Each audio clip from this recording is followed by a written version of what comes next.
お客様、本日は2部屋4名様でお取りしておりますが、お間違いないでしょうか。え ?4 名？私と夫の和彦、兄とそのお嫁さんの玲子さん、そして母の5人で旅行に来ていた私は驚いて声を上げる。驚く私を兄が大声で遮る。ああ、はいはい、間違いないから。私は慌てて兄に尋ねる。お兄ちゃん、4人ってどういうこと？だから俺と玲子で1部屋、お前と和彦さんで1部屋。待ってよ、それじゃあお母さんはどこで寝るの？私の言葉に玲子さんがくすりと笑う。お母さんはトイレにでも寝かせてもらったら？何を言うんですか？宿のスタッフも申し訳なさそうに話しかけてくる。規定で宿泊される方全員分の代金をいただくことになっておりまして。兄はそれを聞いて横柄に怒鳴った。は？高い金払ってるんだからそれくらい目をつぶれ。こっちがいいって言ってるんだから、便所に年寄りが一人くらい寝てても問題ないだろ。私は慌ててスタッフに告げる。すみません。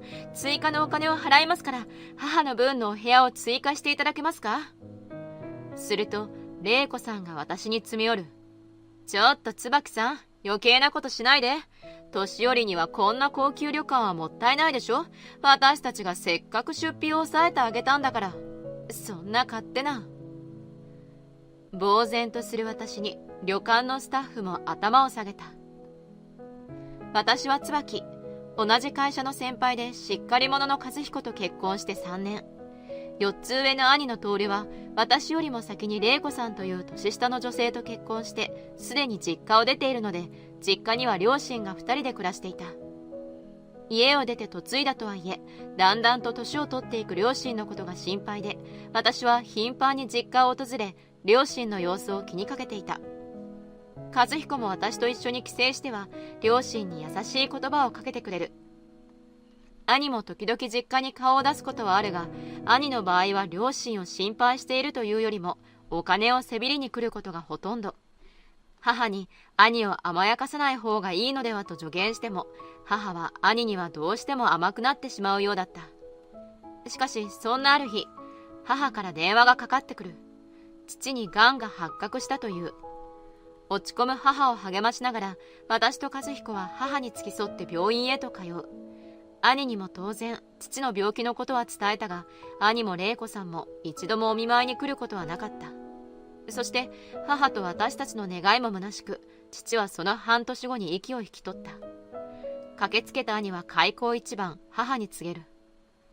母さん、俺と玲子は実家に戻るよ。母さんも俺たちと一緒に暮らそう。今まで両親を金づるとしか思ってこなかった兄の言葉とは思えない発言に、私は驚きを隠せない。お兄ちゃん、急にどうしたの？父さんが亡くなって、俺もやっと親の大切さが分かったんだよ。今までは甘えてばっかりだったけど、これからは俺と玲子が実家で母さんと同居するから、椿はこっちのことは気にするな。分かった。じゃあお母さんのことはお兄ちゃんに任せるね。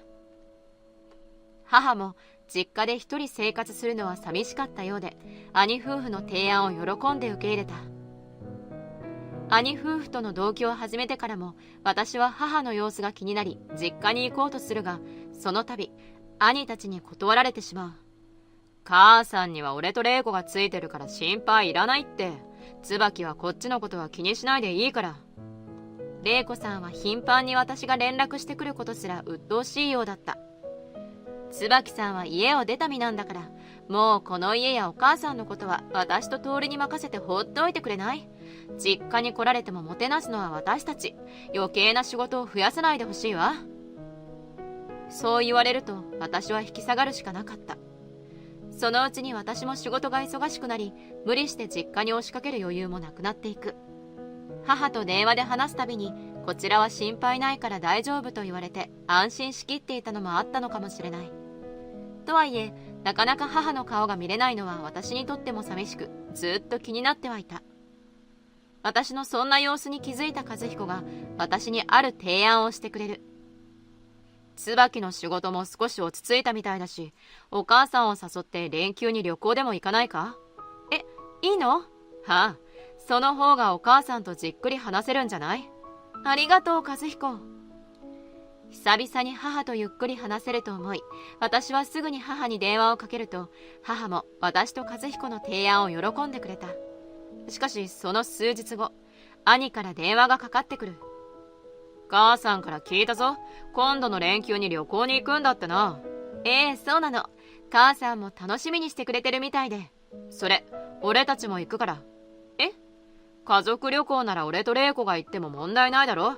それとも普段同居してやってる俺たちだけのけ者にして楽しむつもりか？そんなことないわよ。もちろんお兄ちゃんと玲子さんもみんなで行けるなら嬉しいし、一緒に行こうよ。よし。じゃあ宿泊の手続きは俺と玲子でやっておいて、金額は後で伝えるからよろしく。お兄ちゃん、ありがとう。じゃあお願いね。すると兄が予約をしてきたのは有名な高級旅館だった。送った旅館の URL を見てくれたか？宿泊料は1人1泊5万だから。1人5万ってちょっと高くない？は？ケチケチすんなよ。せっかく行くならいいところに泊まりたいだろ。それに余計な出費は抑えるようにしてあるから。思っていたよりも高くなってしまったが、せっかく兄たちが良かれと思って選んでくれたんだからと賛成してくれる和彦に促され、私たちは兄の予約した旅館へ向かった。兄夫婦と母と合流しチェックインをしていると、フロントのスタッフが確認してくる。お客様、本日は2部屋4名様でお取りしておりますが、お間違いないでしょうか？4名？驚く私を兄が遮る。はいはい、間違いないから。私は慌てて兄に尋ねる。お兄ちゃん、4人ってどういうこと？だから俺と玲子で1部屋、お前と和彦さんで1部屋だよ。待ってよ、それじゃあお母さんはどこに寝るつもりなの？私の言葉に玲子さんがくすりと笑う。お母さんはトイレにでも寝かせてもらったら？何を言うんですか？宿のスタッフも申し訳なさそうに話しかけてくる。規定で宿泊される方全員分の代金をいただくことになっておりまして。兄はそれを聞いて横柄に怒鳴った。は？高い金払ってるんだからそれくらい目をつぶれ。こっちがいいって言ってるんだから、便所に年寄りが一人くらい寝てても問題ないだろ。私は慌ててスタッフに告げる。すみません。追加のお金を払いますから、母の分のお部屋を追加していただけますか？すると玲子さんが私に詰め寄る。ちょっと椿さん、余計なことしないで。年寄りにはこんな高級旅館はもったいないでしょ。私たちがせっかく出費を抑えてあげたんだから。そんな勝手な。呆然とする私に旅館のスタッフも頭を下げる。申し訳ありませんが、ご予約いただいた人数以上の方をお止めすることはできないんです。すると兄と玲子さんはスタッフにも暴言を吐き始める。は？こっちは客だぞ。こっちの希望を聞き入れないなら、この旅館のあることないこと SNS に書き込んでやってもいいんだぞ。そうよそうよ。老舗旅館だからって調子に乗ってるんじゃないわよ。ネットの評判をなめてると痛い目に遭うわよ。それでも頭を下げ続け譲らないスタッフに兄たちはようやく諦める。まったく、老舗は頑固で融通が利かねえな。それならもういいよ。兄は冷酷な表情で母に向き直り告げ始める。母さん、そういうことだから一人で帰って。兄の言葉に私は今までかろうじて抑えていた怒りが一気にこみ上げてくる。いい加減にして。どこまでお母さんをバカにしたら気が済むの？私はお母さんとの時間を楽しみにしてこの旅行を計画したの。それをぶち壊すなら私たちももう帰らせてもらいます。私はスタッフに深々と頭を下げる。お騒がせしてすみません。キャンセル代はお支払いしますので、申し訳ありませんが、予約のお部屋1部屋分キャンセルさせてください。帰り支度をする私たちを兄たちは平然と見送る。年寄りのおもりご苦労様。俺たち夫婦はこのまま温泉を満喫していくから。笑い声を背中で聞きながら、和彦と一緒に母を連れて旅館を後にした。実家に着き、私と和彦は疲れた顔の母をとにかく休ませようとした。お母さん、疲れたでしょ？今日はとりあえず休んで。母を寝室へ連れて行こうとすると、母はなぜか私が部屋に入ることを堅くなに拒んだ。私なら大丈夫。あなたたちが帰ったら一人で寝るからもう帰っていいわ。わかった。じゃあベッドだけ整えておくね。あ、待って。母が止める間もなく部屋に入った私は部屋の様子を見て驚愕する。母の寝室は兄夫婦の荷物やゴミが散乱し、まるでゴミ部屋のようだった。お母さんの部屋がどうしてこんなことに。驚く私に母は無理に笑顔を作る。もう慣れたから大丈夫。椿は心配しないでいいから、もう帰りなさい。何言ってるの。こんな状況を見て帰れないよ。それにさっきのお兄ちゃんたちのお母さんへの態度だっておかしいって。お母さん、本当のことを話して。お兄ちゃんたちとの同居生活ってどうなってるの？私の真剣な表情に母はようやくポツポツと語り出してくれた。いざ同居を始めると、兄たちは母を何の役にも立たない厄介者とバカにし続けたという。そして母は同居してやってるんだからと家事をすべてやらされ、貯金も兄夫婦に管理されたため、自由にお金を使うこともできなくなった。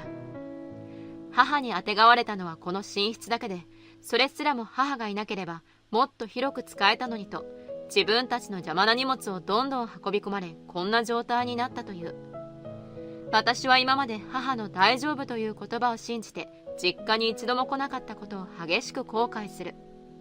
お母さん、もう我慢しなくていいよ。お兄ちゃんたちには出て行ってもらう。私が言うと母は力なく微笑む。私も何度も一人で大丈夫だから同居を解消しようって言ったんだけど、徹たちはこの家を出ていく気がないみたいなの。私はそっと和彦を見る。真剣な表情で母の話を聞いていた和彦も私の思いに気づいてしっかりとうなずいてくれた。お母さん、うちで一緒に暮らそう。でも。戸惑いながら和彦を見る母に和彦は優しく告げる。僕も椿と同じ気持ちです。無理してお兄さんたちと一緒にいる必要はないと思います。二人ともありがとう。私たちの提案に母はほっとしたのか、涙を流しながら私たちに何度もお礼を言う。私たちは兄夫婦が帰ってくる前に母の荷物をまとめて母を自宅に連れ帰った。その翌日、兄たちから電話がかかってくる。兄は私が電話を取るなり怒鳴りつけてくる。おいお前、俺たちの分の宿泊代を払わずに帰っただろ。私は感情を押し殺して答える。私は自分たちのキャンセル分なら払ったわよ。お兄ちゃんたちの宿泊代まで私が払うわけないでしょ。旅行を提案したのはお前だろ。だったらお前たちが招待したってことだろうが、招待したやつが金を払うに決まっているだろうが。招待？一緒に行きたいって言ってきたのはそっちじゃない。だからってあんな高い金払わされるなんて冗談じゃない。あの旅館に決めたのもそっちでしょ。まさか自分たちはお金を出さずに旅行に行けると思ってたわけじゃないわよね。それは。兄は立ちろぐ。まあこのことはとりあえず置いておいてやる。それよりあのババアはどうしたんだよ。帰ってきてから姿が見えないんだ。母さんなら私の家にいるわ。は？どういうことだ？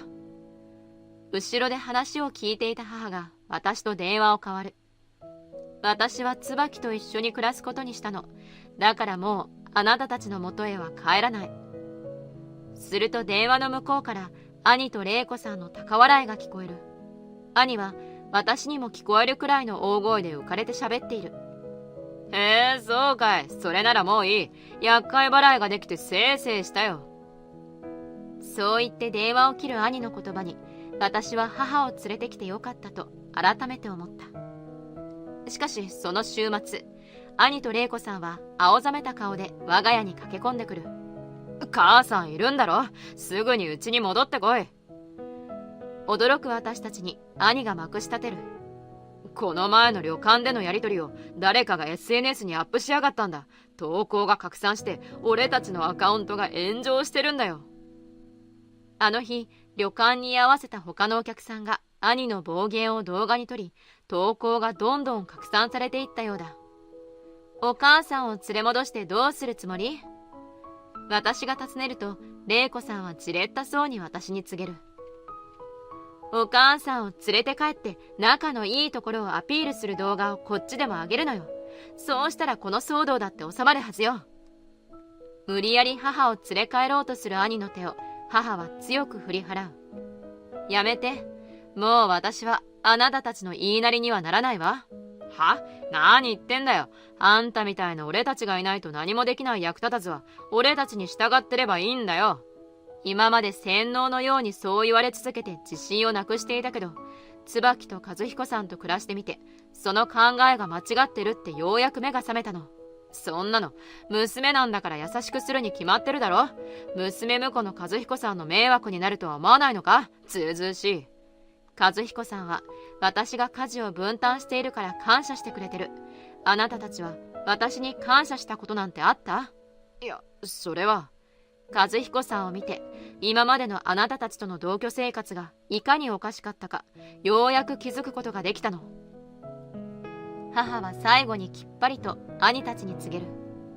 あんな風に蔑まれながらの同居生活はもうこりごり。私はあの家に帰る気はないから。しかし、そこで唐突に和彦が口を開く。お母さん、それは違いますよ。お母さんには実家に帰ってもらいます。和彦さん、どうして？ショックを受ける母には答えず、和彦は兄たちに冷静に告げる。お母さんは僕が責任持って実家に連れて行きますから。和彦の言葉に兄と玲子さんは顔を見合わせてにやりとした。ちょっと和彦、何言ってるのよ。驚いて止める私に和彦は決意した表情で告げてくる。お兄さんたちの話を聞いて、やっぱりお母さんをこのままうちで引き取るのはおかしいと思ったんだ。和彦はそう言い、戸惑う母を連れて実家へ戻った。私も慌ててその後を追いかける。和彦を味方につけたと思った兄夫婦は、和彦たちが実家に着くなり、大喜びで和彦をもてはやした。いやー、さすが和彦さんですね。あなたは合理的な考えができる人だと思ったんですよ。和彦は表情を崩さず兄たちに告げる。早速動画を撮りましょう。おお、動画の撮影まで協力してくれるんですね。兄たちはすっかり和彦に心を許し、カメラを預ける。そして兄と玲子さんはわざとらしく母をいたわる素振りを見せ、母と同居してあげている親孝行の息子夫婦をカメラの前で演じた。もうやめて。和彦に裏切られたショックでされるがままになっている母の姿を見るのに耐えられず、私はカメラを奪おうとする。和彦は私をさっとかわし、兄たちにカメラを渡して撮ったばかりの動画を見せる。お兄さんたちは動画の確認をお願いします。和彦はそう言い、兄たちを部屋に残し、私と母を部屋の外へ促す。和彦、一体どうしちゃったの？どうしてあいつらの味方なんかするの？私の言葉には答えず、和彦は母を寝室へ誘導する。和彦は寝室に入るなり、携帯のカメラを回しながら母に問いかける。ここはお母さんの寝室ですね。母は戸惑いながらもうなずく。どうしてこの部屋だけこんなに散らかった状態なんでしょうか。それは、言いよどむ母に和彦は優しい表情でうなずいた。母ははっとして答える。私はずっと息子夫婦に役立たずだと言い続けられ、邪魔者扱いされてきました。挙句余計な荷物やゴミを私と共にこの部屋に追いやったのです。携帯の前で今までのひどい仕打ちを語る母を見て、私はようやく和彦の意図を察した。私たちがリビングに戻ると、兄たちはちょうど和彦に言われていた動画のチェックが終わったところだった。和彦さん、早く SNS に上げて世間にもこの姿を見せてやりましょう。兄たちは動画の出来に満足したようで、炎上中の自分たちのアカウントにパソコンからログインし、すぐに先ほどの動画をアップするよう和彦に促した。和彦は慣れた手つきで動画をアップする。すると、スマホでコメント欄をチェックしていた兄たちは、すぐに異変に気づく。なんでだよ。俺たちへのアンチコメントばっかりじゃないか。玲子さんが上げたばかりの動画を見て悲鳴を上げる。何よこれ。和彦がアップしたのは、わざとらしく母と仲良くする動画と、母の寝室の前で真実を語る母の動画だった。いつの間にこんなものを。兄はすぐに和彦を押しのけて動画を削除するが、動画はすでに他のユーザーに保存され、拡散されてしまった後だった。どんどん炎上していくアカウントに焦る兄たちに、和彦は冷静に告げる。全く反省のかけらもないお兄さんたちが実家に居座るのに、お母さんが実家を追いやられるなんて間違ってると思ったんですよ。SNS に流すならフェイクじゃなくて真実をと思いましてね。どうにかして拡散を止めろ。もう無理よ。私のアカウントすら特定されてるわ。PC の前で右往左往する兄夫婦の耳には、和彦の言葉は届いていないようだった。兄夫婦を残し、私と和彦は母を連れてまた自宅に戻った。その後も炎上は収まらず、住所を特定された兄たちは好奇の目にさらされ、逃げるように実家を出て行った。兄は職場でも動画の暴言が話題になり、地方へ移動させられてしまったそうだ。実質左遷となった兄と玲子さんは移動先の地方へ引っ越していった。兄夫婦は引っ越し先でもいつ自分たちの動画を見た人が現れるかビクビクしながら生活し、仕事以外はほとんど家から出ずに引きこもりのようになっているらしい。一方母はほとぼりが冷めた頃に実家に戻っていった。実家に戻ることになってすぐに、私と和彦は母に実家での同居を提案し、私たちは実家で3人での同居生活を始める。和彦と私も母をいたわり、母も私たち夫婦の生活を助けてくれている。お互いがお互いを思いやる穏やかな同居生活だ。悪いことをするとそれを見ている人は必ずいる。誰に見られても恥ずかしくないよう、夫にも母にも誠実でいようと胸に刻むのだった。